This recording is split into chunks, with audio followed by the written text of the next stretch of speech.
بسم اللہ الرحمن الرحیم۔ معزز خواتین و حضرات، آج گوشہ کمال کی نشست نمبر 314 ہے اور یہ گوشہ نشین معین کمالی آپ کی خدمت میں ایک بار پھر حاضر ہے۔ آج کی نشست کا موضوع وہی ہوگا جو پچھلی بار کا تھا کہ میں نے گزشتہ دنوں اپنے کانوں کے بارے میں تذکرہ کیا تھا کہ اس میں کتنی پریشانیاں ہوئی اور کتنے لوگوں نے کس طرح سے غلط راہ دکھانے کی کوشش کی، لیکن بالآخر 2 ڈاکٹر صاحبان میرے کام آئے، جن میں سے ایک میں بتاتا ہوں، میرے قریبی عزیز ہیں ڈاکٹر شفیع صاحب، ڈاکٹر شفیع شیخ، جو حیدرآباد میں رہتے ہیں۔ اگر وہ کراچی میں ہوتے تو شاید مجھے اتنی پریشانی سے نہیں گزرنا پڑتا، لیکن بالآخر درمیان میں بھی انہوں نے علاج کیا اور مجھے سعودی عرب جانے کا بھی موقع دیا۔ انہوں نے واپس آ کر دوبارہ جب تکلیف ہوئی تو ڈاکٹر صاحب نے کہا کہ جب اب تو آپ میرے استاد کو کراچی میں ہی دکھا دیں، جن کا نام ہے ڈاکٹر اقبال خیانی۔ یہ ڈاکٹر شفیع کے استاد ہیں، پہلے میں بتا چکا ہوں، لیکن اس سے پہلے ایک بات میں عرض کر دوں کہ کوئی بھی مرض ہو، اگر زیادہ تکلیف دینے لگے، پریشان ہو زیادہ، تو بہتر یہ ہے کہ ایک ڈاکٹر کی کسی بات پر اعتماد کرنے کے بجائے دوسری رائے لے لیجئے، جس کو سیکنڈ اوپینین کہتے ہیں۔ ہو سکتا ہے کسی ایک ڈاکٹر کی سمجھ میں نہ آئے، دوسرے کی سمجھ میں آ جائے، اور پھر آپ دونوں کا موازنہ کر کے پھر جو بہتر فیصلہ ہو سکے وہ کر لیں۔ تو میں چونکہ کانوں کے سلسلے میں کئی ڈاکٹروں سے رجوع کر چکا تھا، آخر میں ڈاکٹر شفیع صاحب کے علاج سے مجھے فائدہ بھی ہوا، لیکن اللہ کا کرنا یہ تھا کہ میں جب سعودی عرب سے واپس آ گیا تو دوبارہ کان میں تکلیف ہونا، پہلے تو اتنا شدید درد تھا جس زمانے میں نے کئی ڈاکٹروں کا علاج کرایا، اتنا شدید درد ناقابل برداشت تھا وہ، تو بالآخر مجھے جانا پڑا آغا خان اسپتال۔ انہوں نے جو لمبی چوڑی کہانیاں سنائی ہیں اور جو داستانیں، تو میں حیران رہ گیا۔ میں سیکنڈ اوپینین کے لیے اسی لیے کہہ رہا ہوں، میں انہوں نے مجھے اتنا ڈرایا، ڈاکٹر حمدان پاشا صاحب نے، کہ جی آپ کا تو یہ ہو جائے گا، دماغ تک اگر چلا گیا یہ انفیکشن تو جا کر آپ کا جسم کا کوئی بھی عضو معطل ہو سکتا ہے، اور ایک نہیں کئی عضو معطل ہو سکتے ہیں، یعنی ہاتھ جواب دے سکتے ہیں، پیر جواب دے سکتے ہیں، آنکھیں جواب دے سکتی ہیں، گویائی ختم ہو سکتی ہے۔ اس قدر خوفزدہ کیا انہوں نے، تو پھر کہنے لگے آپریشن ہی ہو اس کا آخری حل ہے۔ تو خیر میں نے کہا صاحب ڈاکٹر صاحب آپریشن تک اس وقت تک کچھ دوا تکلیف کم کرنے کی ضرورت، کہنے نہیں میں تکلیف کم کرنے کی ساری دوائیں دے چکا ہوں، اب یہ تکلیف کم نہیں ہوگی آپریشن کے بغیر۔ تو بہرحال آپریشن کے لیے جب رجوع کیا آغا خان کے اسپتال میں، جو ان کا شعبہ ہوتا ہے، تو انہوں نے جو بجٹ دیا وہ میرے ہاتھ میں اس وقت آپ کو نظر تو نہیں آئے گا، لیکن میں دکھا رہا ہوں۔ انہوں نے کہا کہ جی آپ کا 3,60,000 روپے تو ابتدائی خرچ ہے آپریشن کا، باقی کم و بیش ہو سکتے ہیں، پھر ظاہر ہاسپٹل میں داخلے کے اور وہاں کی دواؤں کے اور وہاں کے اور جو بھی لوازم ہو سکتے ہیں اس کے اخراجات۔ تو میں نے اندازہ لگایا کہ کم از کم 6 لاکھ روپے کا یہ سارا خرچ بتا رہے ہیں۔ تو ظاہر ہے اتنا جان کے لیے تو کرنے کے لیے تیار ہوتا آدمی، لیکن پھر وہی ڈاکٹر شفیع صاحب، شیخ صاحب حیدرآباد والے، وہ کام آئے میرے، اور انہوں نے کہا اس کو اٹھا کے رکھیں اب آپ، اور آپ جو ہے یعنی سعودی عرب سے آنے کے بعد کی اب بات بتا رہا ہوں، تو پھر انہوں نے کہا کہ اب آپ جو ہے ڈاکٹر اقبال صاحب کے پاس، جو اقبال خیانی صاحب ہیں، ان کے پاس چلے جائیں، میرے استاد ہیں۔ تو میں جب ان کے پاس گیا ہوں، اب بتانا چاہ رہا ہوں ڈاکٹر اقبال خیانی صاحب کے بارے میں،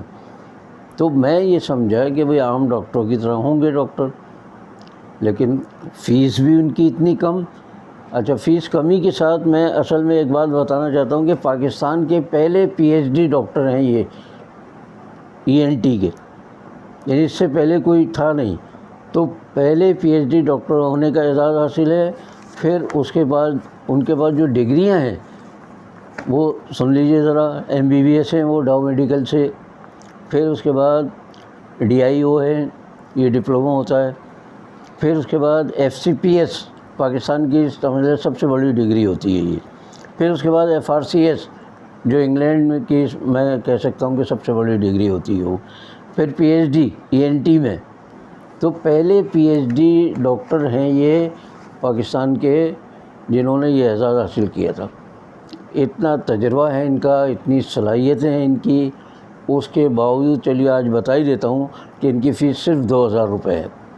اس زمانے میں اتنے بڑے اسپیشلسٹ کی 2000 روپے فیس ہونا بہت معمولی چیز ہے. یہ اگر بیٹھے ہوتے آغا خان میں،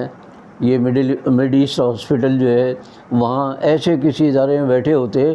تو شاید 8-10 ہزار روپے فیس ہوتی ان کی. چلیے مان لیا فیس کم ہے ان کی، تو فیس کم ہونے سے ان کی صلاحیتیں، ان کے علاج کی جو قابلیت ہے، جو مہارت ہے، اس میں کوئی کمی نہیں آتی. بلکہ میں تو حیران ہوتا ہوں کہ آغا خان کا تو میرا تجربہ ہے. جس زمانے میں مجھے ٹی بی بھی ہوئی تھی، کچھ اور بھی مسائل تھے میرے ڈائبٹیز کے، شوگر کے، تو وہاں ڈاکٹر صاحب جو ہیں جو بھی ہوتے تھے، یقین کیجئے کہ 3-4 منٹ، زیادہ سے زیادہ 5 منٹ دیتے تھے وہ مریض کو. آئے بیٹھے، مریض کا حال سنا، پرچہ لکھا اور یہ جا اور وہ جا 3-4 منٹ میں. اور ان کی فیس اس زمانے میں بھی 4-4.5 ہزار روپے ہوتی تھی. اب تو پتہ نہیں کتنی ہو گئی آغا خان کی لوگوں کی فیسیں، مجھے نہیں معلوم. تو یہ ڈاکٹر صاحب جو ہیں ہمارے اقبال خیانی صاحب، ان کی فیس بہت کم ہے. نہایت شفیق، بہت محبت کرنے والے، بڑے اخلاق سے پیش آنے والے، ساری توجہ دینے والے، یعنی مریض پر پوری توجہ. میں ہمیشہ کہتا ہوں کہ مریض پر اگر ڈاکٹر پہلی بار اچھی توجہ دے تو آدھا علاج تو ویسے ہی ہو جاتا ہے مریض کا، اس لیے کہ اسے اطمینان ہوتا ہے کہ ایسا شفیق ڈاکٹر مجھے ملا ہے. تو اقبال خیانی صاحب کے بارے میں بلا مبالغہ کہہ سکتا ہوں کہ نہایت شریف، مہذب آدمی اور نہایت قابل آدمی.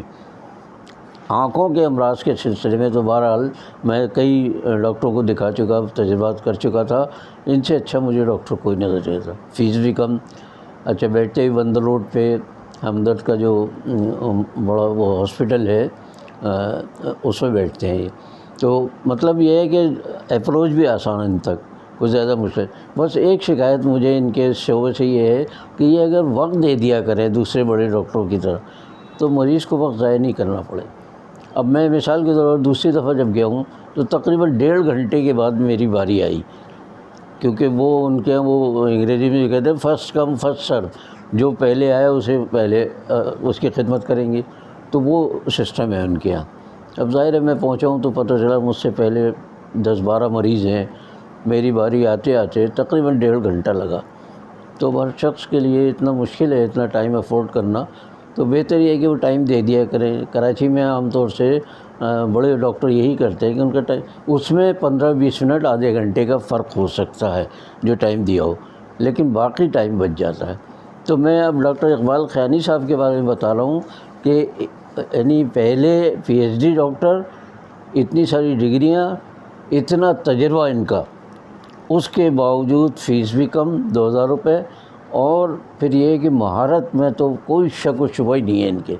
تو انہوں نے پہلی بار جب مجھے دیکھا، کان دیکھے دونوں، اور اس کے بعد وہ چمٹی اٹھائی اور اس کے بعد چمٹی میں سے، کان میں سے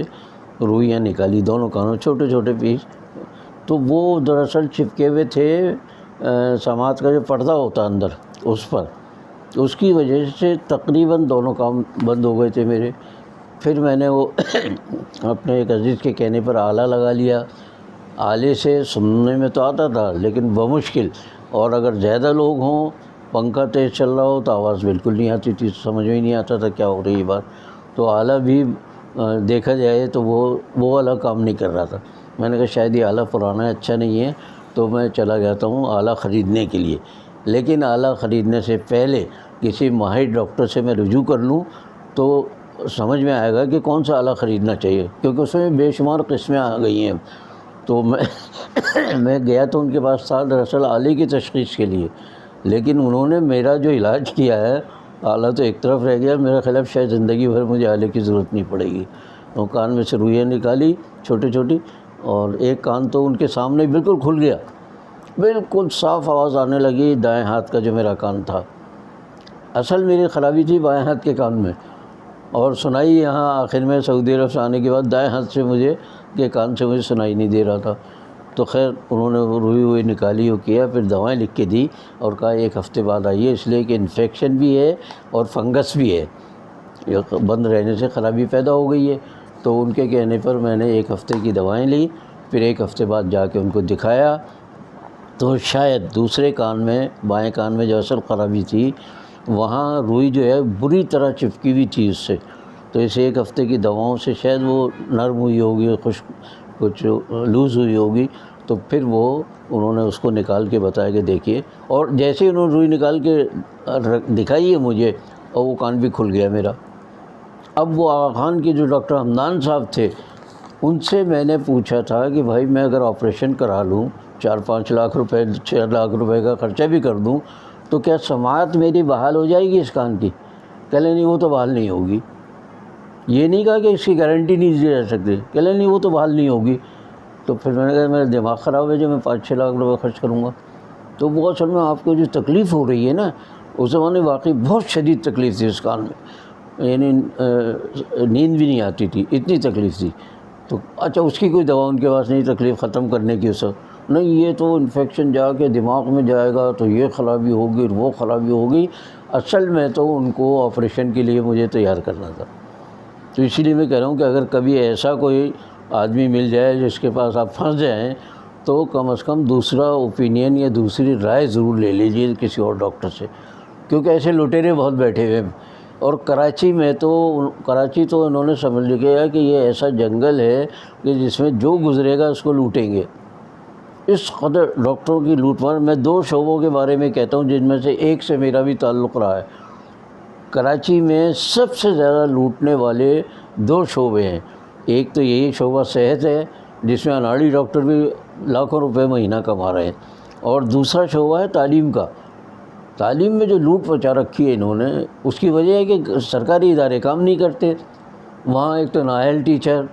اگر اہل ہیں تو کام نہیں کرتے، وہ بالکل کہنا چاہیے حرام کی کمائی ہے ان کی دیکھا جائے تو۔ میں نے 32 سال کام کیا ہے شعبہ تعلیم میں، میں یقین سے کہہ سکتا ہوں کہ میرا ایک منٹ حلال کا تھا روزی وہاں سے جو مجھے حاصل ہوئی، اس لیے کہ وہ جتنی سرکاری طور پر مشقت میرے حصے کی تھی اس سے زیادہ میں نے کام کیا۔ ایسے اخباری دنیا میں بھی میری بدنصیبی کہیں یا میں خوش نصیبی کہتا ہوں کہ مجھے کبھی نہ سرکاری اسپتالوں میں زیادہ، سرکاری تعلیمی اداروں میں زیادہ تنخواہ ملی، اور نہ شعبہ صحافت میں۔ اتنا کام لیتے تھے مجھ سے شعبہ صحافت میں لوگ، اور اس کے بدلے میں مجھے تنخواہ ریگولر جو ان کے ملازم تھے اس سے بہت کم دیتے تھے، جبکہ میں تھا تو پارٹ ٹائم، لیکن ریگولر ملازمین سے بلا مبالغہ کہہ رہا ہوں میں کہ 1.5 گنا کام کرتا تھا میں، لیکن تنخواہ اس لیے کہ چونکہ آپ صبح گورنمنٹ سروس میں وہاں سے کما لیتے ہیں آپ، اس لیے ہم تو نہیں دیں گے اتنے پیسے۔ تو میں اس کا مثبت پہلو یہ بیان کر رہا ہوں کہ میں اللہ کا شکر ادا کرتا تھا کہ اللہ نے مجھے جو کم روزی دی ہے یہ میری ضرورت کے لیے تو ہے کافی، اسی لیے مجھے اللہ کے یہاں مرنے کے بعد کم از کم رزق کا زیادہ حساب نہیں دینا پڑے گا، آسانی رہے گی مجھے کہ اللہ جب تم نے مجھے دیا اتنا تو دیکھ لے میں نے کتنا خرچ کیا، سارے گھر کے افراد پر خرچ ہوا میرا، ذاتی زندگی میں کوئی عیش کی زندگی نہیں گزاری۔ اور میں اس سے پہلے بھی کہہ چکا ہوں کہ آپ کو حیرت ہوگی کہ جس شخص نے 55 سال صحافت کی بھی زندگی گزاری، 32 سال تدریس کی زندگی گزاری، 4 5 کام کیے بیک وقت، اس نے آج تک اسلام آباد نہیں دیکھا۔ ہمارا دارالحکومت ہے یہ، صحافی تو پتہ نہیں کتنی بار جا چکے ہوں گے وہاں، لیکن یہ صحافی، بوڑھا صحافی جو اب 82-83 سال کا ہو گیا، اس نے آج تک اسلام آباد نہیں دیکھا، اس لیے کہ اتنے وسائل نہیں ہوئے، اور وقت کی اتنی 4-5 کام کرنے والا کس سے چھٹی لے کے جاتا گھر کے اخراجات پورے کرنے میں؟ بتایا والد صاحب 10 سال بیڈ پیشنٹ تھے، بستر کے مریض، پہلی بیوی ہماری بیمار تھی، دل کی مریض، بچے پڑھ رہے تھے سارے، تو سوال یہ ہے کہ میں کہاں سے لاتا پیسے؟ سرکاری ملازمت تو بہت کم پیسے مل رہے تھے، پھر میں ایک جگہ کام کرتا دوسری جگہ، تو آخری دفعہ میں بتا دوں آپ کو کہ میں نے 4 جگہ کام کر رہا تھا، تو میں نے محمد صلاح الدین صاحب شہید کو کہا ایک بار کہ صاحب مجھے ایک آدھ کام اور دلا دیجیے، خرچے پورے نہیں ہو رہے۔ وہ بڑے حیران ہوئے کہ اتنا تو کام کرتے ہیں آپ، پھر کہاں سے؟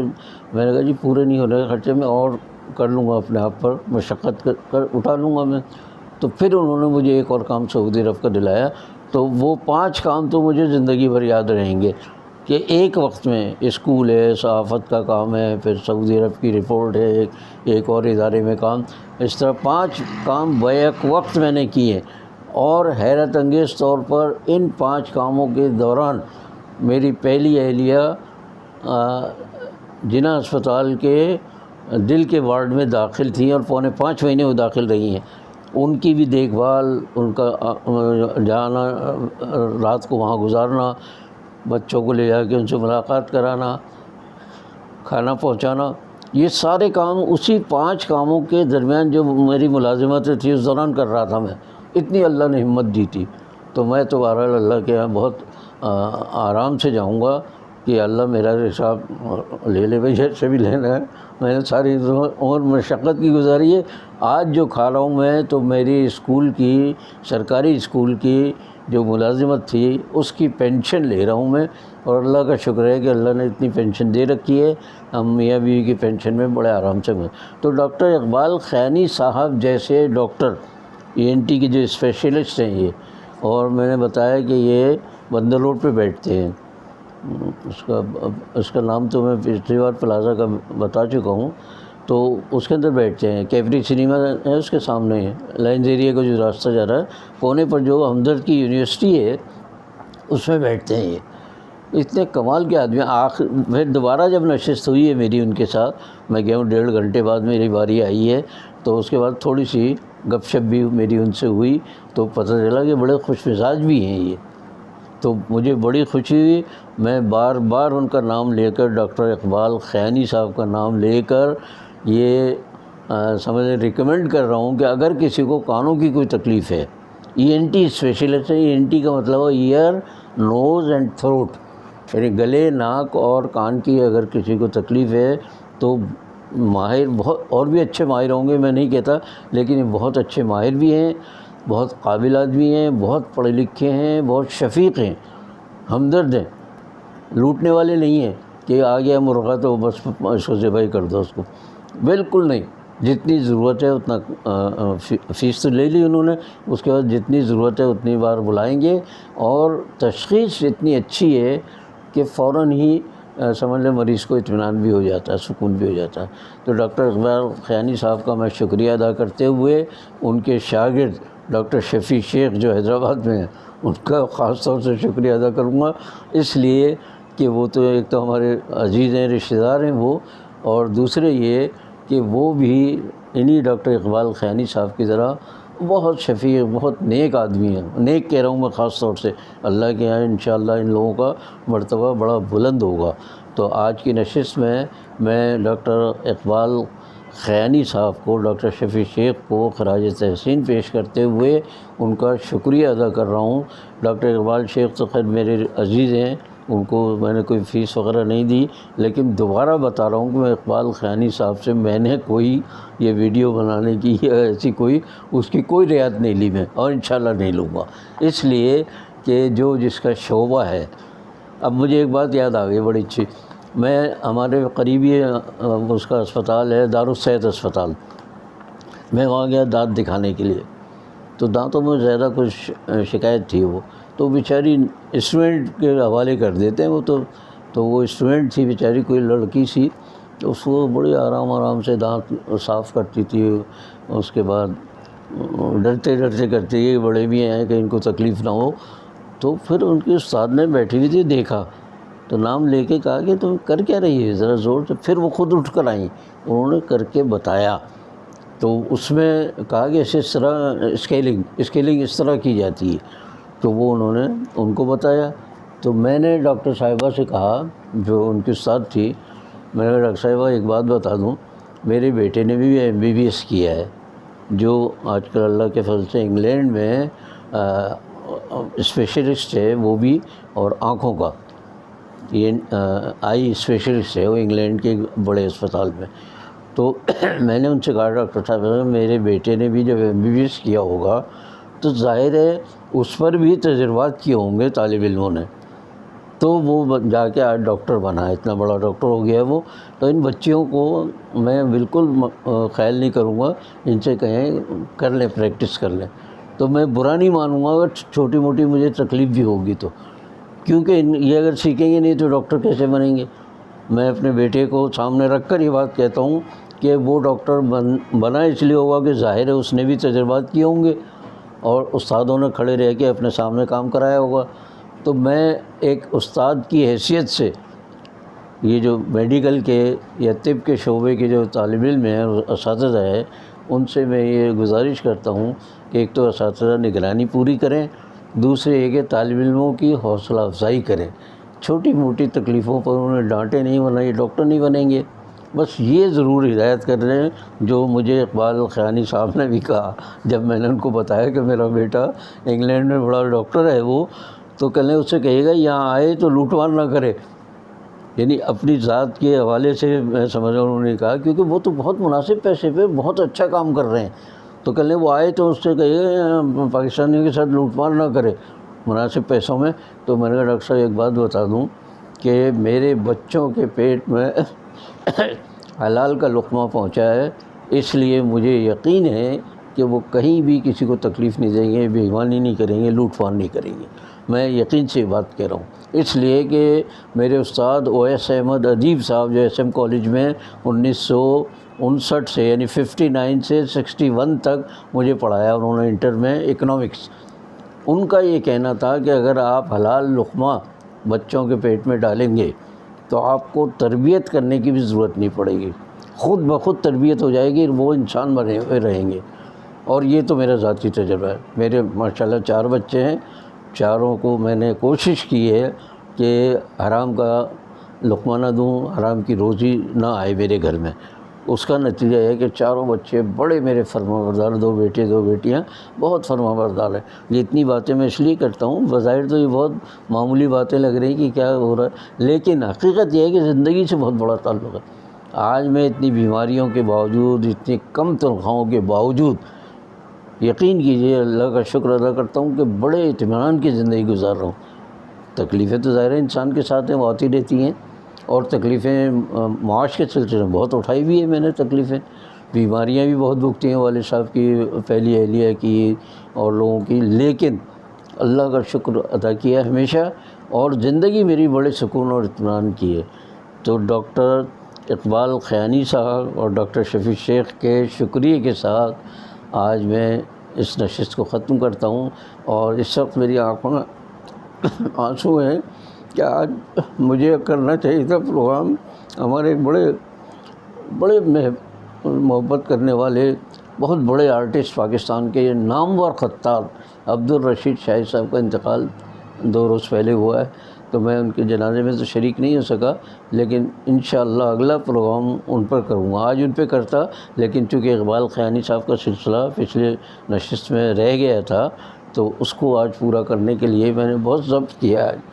اگلا پروگرام انشاءاللہ عبدالرشید شاہد صاحب کے لیے میں کروں گا۔